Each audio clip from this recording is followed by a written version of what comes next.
Hi, everyone. Did you like that? I thought you might. Thanks so much for staying on for the Q&A.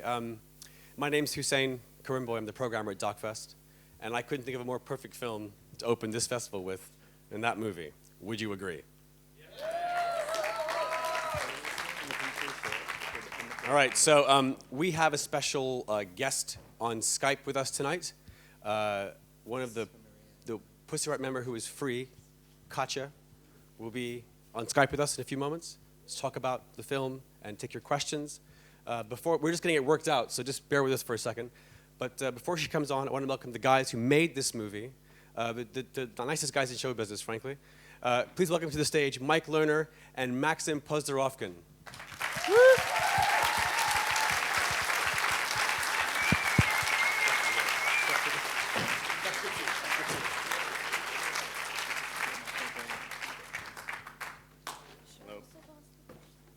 We also have a translator, Maria.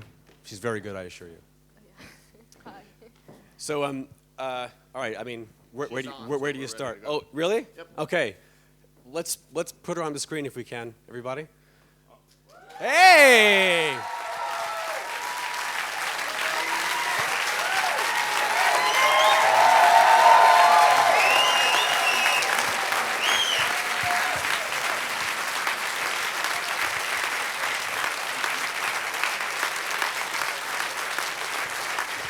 Тебя слышно? Да, слышно. О. Здравствуйте, добрый вечер. Hello, good evening. Здравствуйте. Thank you so much for an amazing film, all of you, and thanks for making the time to speak to us.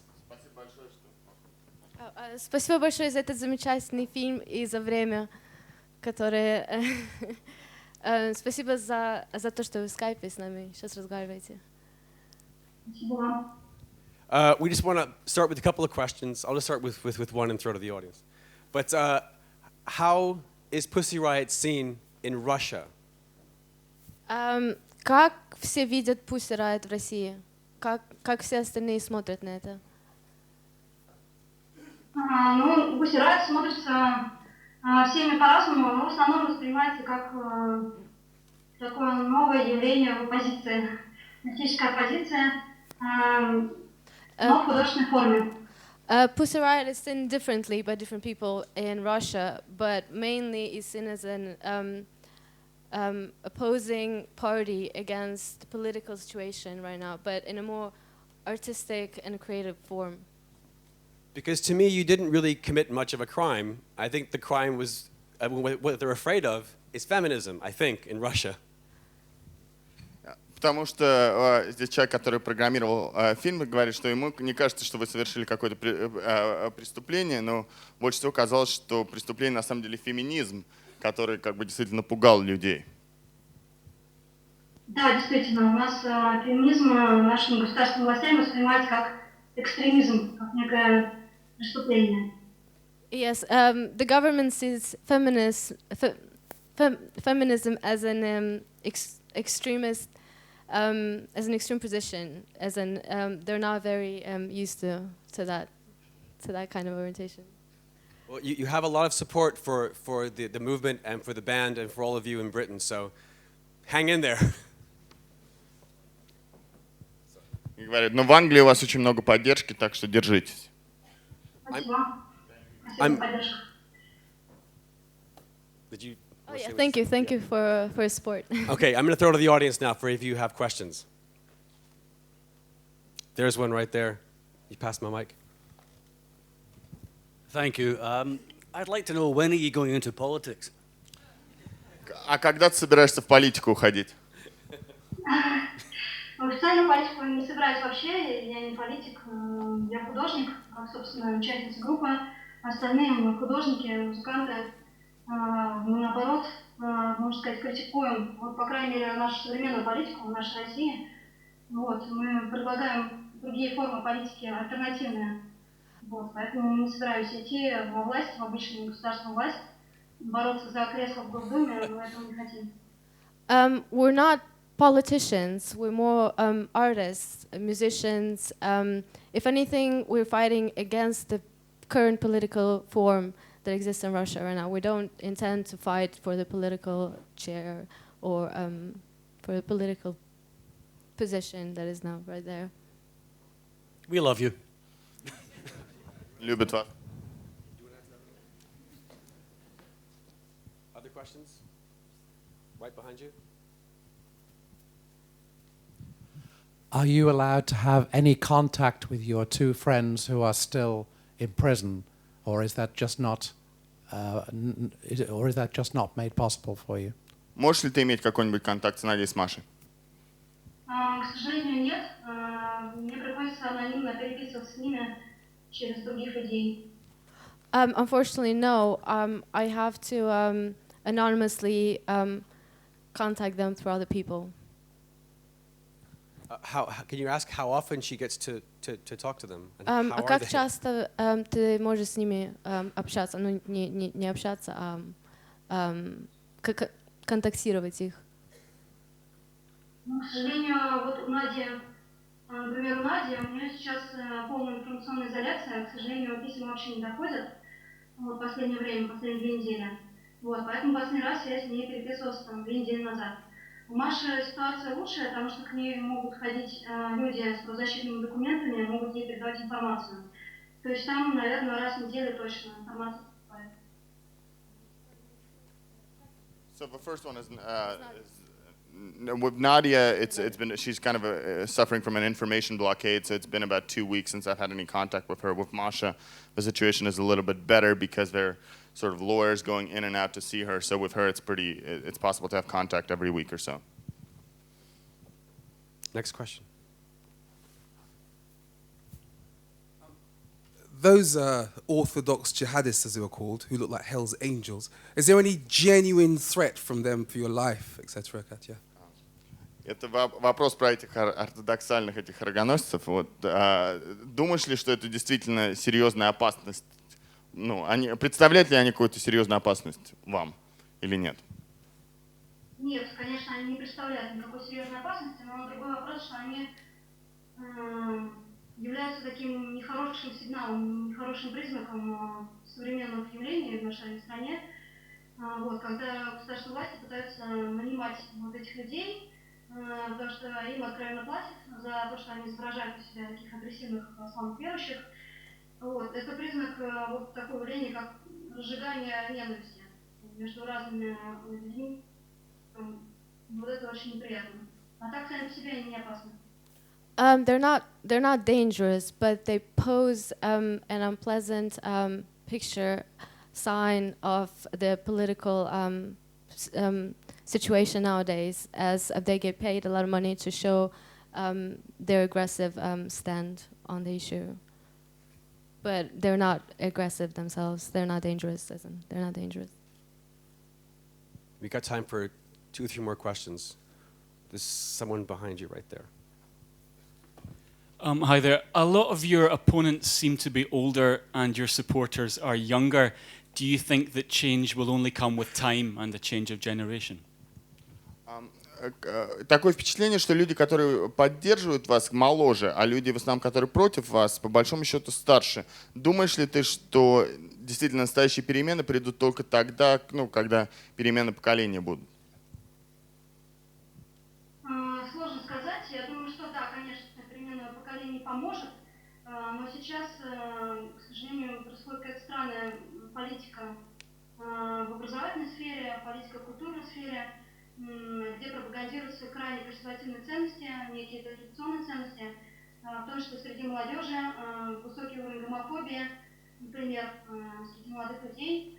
Это, к сожалению, часто наблюдается. То есть, я думаю, здесь недостаточно смены поколений, здесь нужна еще огромная работа в сфере образования, нужно объяснять людям, что такое толерантность, что такое разнообразие норм и так далее. It's very difficult to say. The main issue is about education. A lot of people are even illiterate, and there are some strange values that are being taught about culture, about the living style, which should be changed and worked on to be changed. I'll just add that there's also just about that there's a lot of homophobia being promoted actively in society. So a lot of it is a problem of education in society, where a lot of certain values are being promoted at the educational level, and that's what needs to be transformed, because that obviously impacts the youth. Next one. There's some questions over there. Deep left field.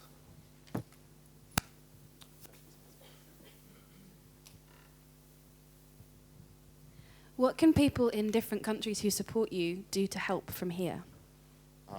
Как могут люди в разных странах помочь вам? Ну, помощь может быть разнообразная. Можно поддержать Надю и Машу письмами, передачей информации, но единственное ограничение нужно писать на русском языке, то есть можно перевести в любом переводчике. Я думаю, что Надя и Маша будут рады, если напишут из других стран. Я помню, как я сидела в СИЗО и получала телеграммы из других стран, и, в принципе, это очень сильно поддерживало. Вот. А также можно по-разному помогать бытовыми какими-то вещами.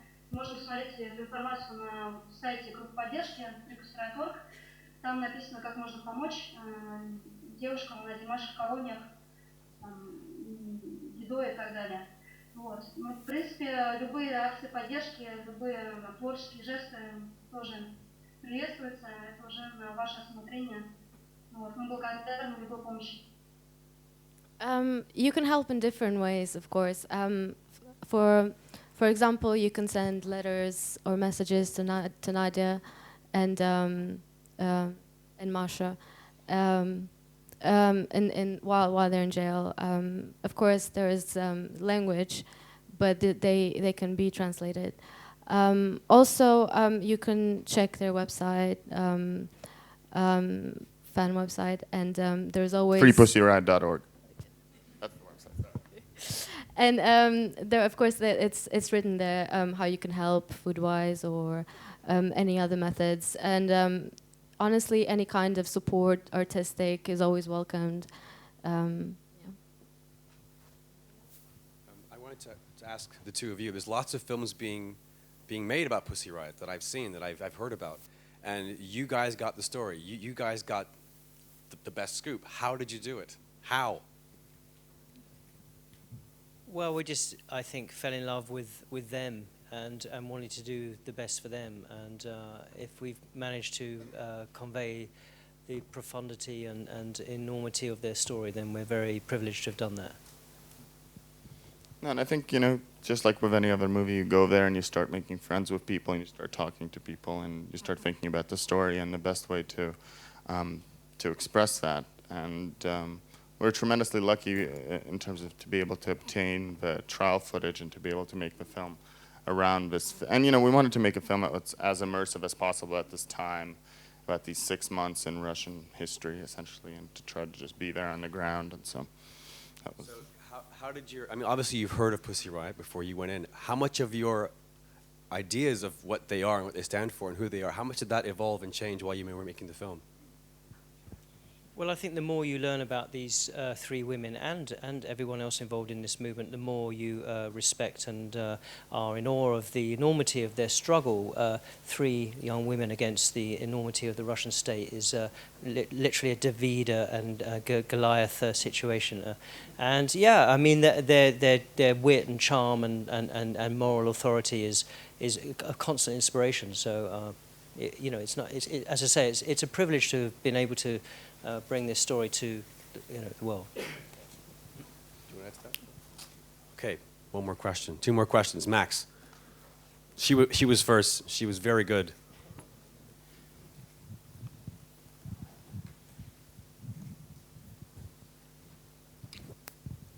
Thank you for setting such a wonderful example to all of us who are trying to be artists.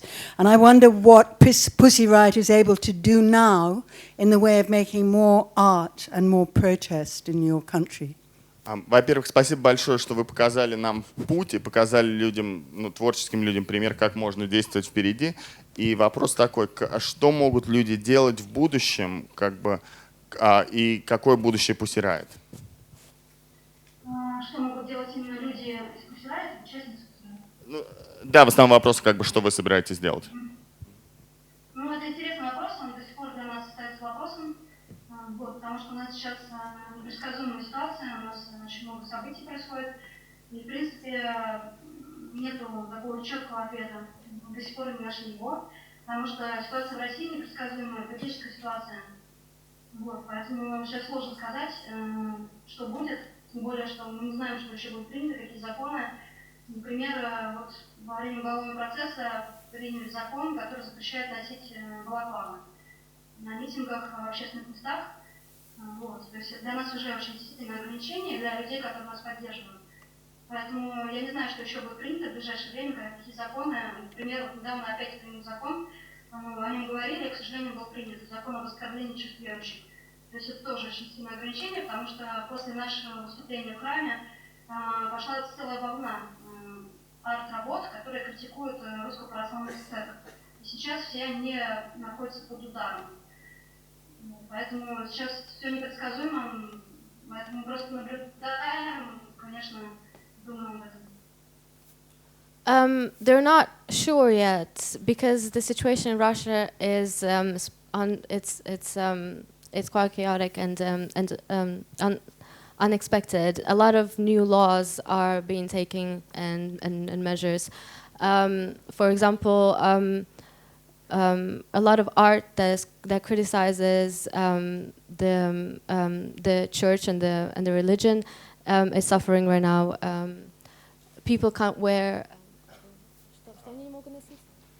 I'm just really used to translating for Katik. But there's several laws that have been passed. One banning the wearing of balaclavas, and additionally, about 2 weeks ago, there was a law passed regarding the insulting the feelings of believers, which some are calling the Pussy Riot law. And so it's very hard to predict how they will continue because the church has promoted all this kind of legislation, which is specifically cracking down on offense towards believers and towards other kinds of factors. Yeah, so that's why they're not quite sure what they're going to do in the future. So for now, they just want to see how the new situation in Russia is gonna be. Okay, one more. Последний вопрос. Last one, and you can go to bed. I know it's late there, I know. Mic guy, over there. Lady in red.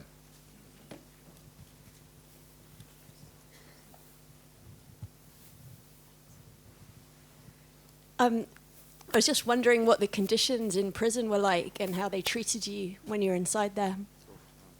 Какие условия были в тюрьме и как вам относились?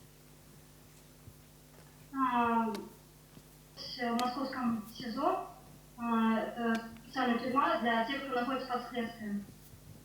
Вот, это не колония, но там, конечно, есть ограничения свободы, то есть в основном люди находятся в таких камерах.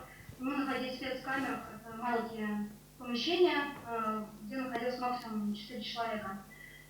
Вот. Но условия были, в принципе, терпимые, если учесть, что у нас ограничили в свободе.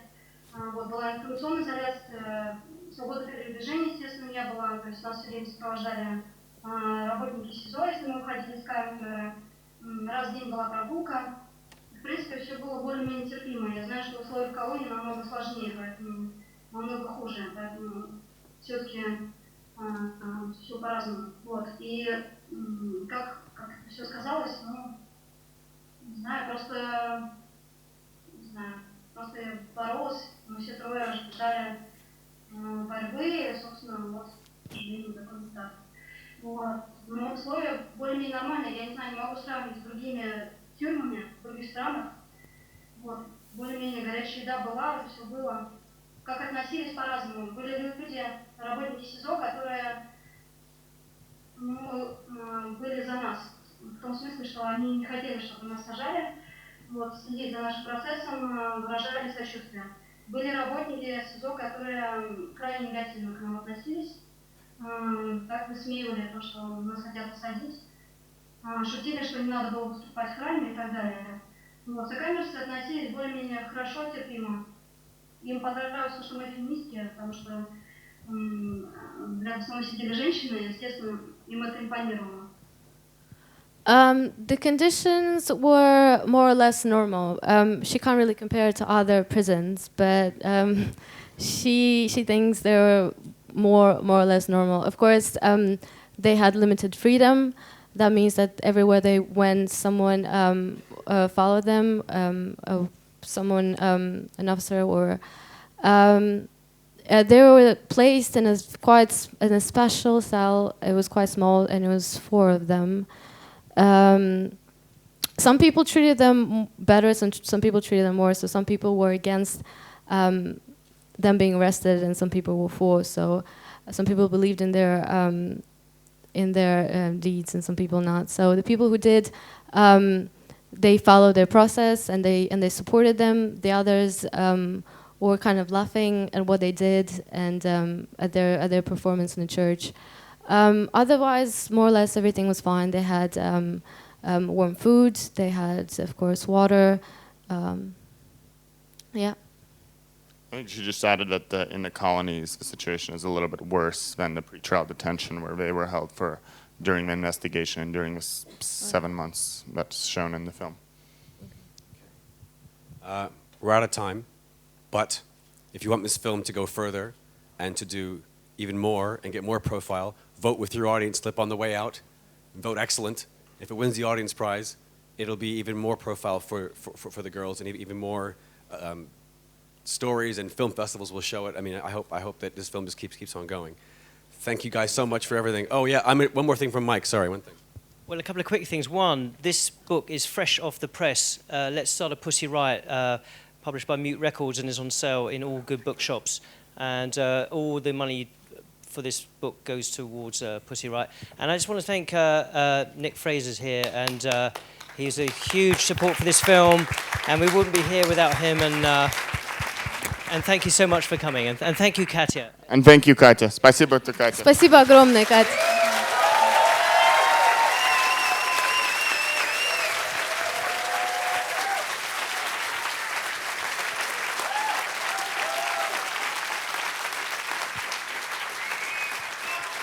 Thanks a lot, everybody. Спасибо, свободно. Давай, пока. Have a great festival. Thanks.